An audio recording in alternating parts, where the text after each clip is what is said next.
The law of sines states that in a triangle ABC, where angle A is opposite side A and angle B is opposite side B and angle C is opposite side C, side A over the sine of angle A equals side B over the sine of angle B equals side C over the sine of angle C, and that can also be flipped, so the numerator and denominator can be flipped.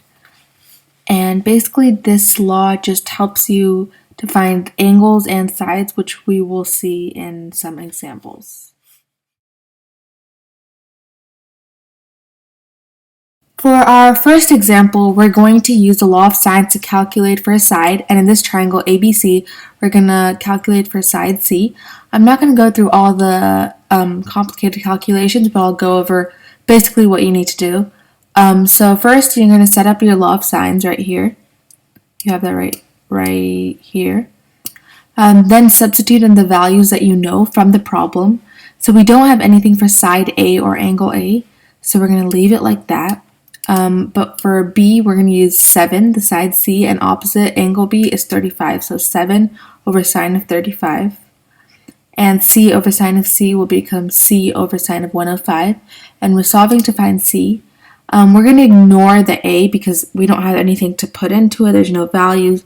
This is basically a proportion. So we have 7 over sine of 35 equals C over sine of 105. Now using algebra, you swap the sides, you multiply both sides by 105, then you calculate and you will get that side C is 11.8 approximately. For our second example, we're going to use the law of sines to calculate for an angle, and for this particular problem, we're going to calculate for angle B. We can see that we know what side B is, we know what side C is, and we know what angle C is. So we start with laying out the law of sines, then we substitute in the values we know again. So here we have sine of A over A, sine of B. Oh, one thing to note here is that with the law of sines, you can switch the numerator, the denominator, won't make a difference. You can put A over sine of A or sine of A over A. And sometimes when you're calculating angles, it's easier to switch it around.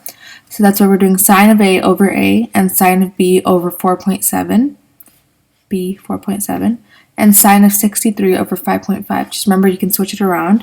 Ignore the sine of A over A again because there's nothing to substitute in it again, plug in, and so we're left with sine of B over 4.7 equals sine of 63 over 5.5. Solving like a normal algebra equation, multiplying both sides by 4.7 and calculating, you get sine of B equals 0.7614. To get B, you have to use inverse sine, which I'm not going to explain in this video.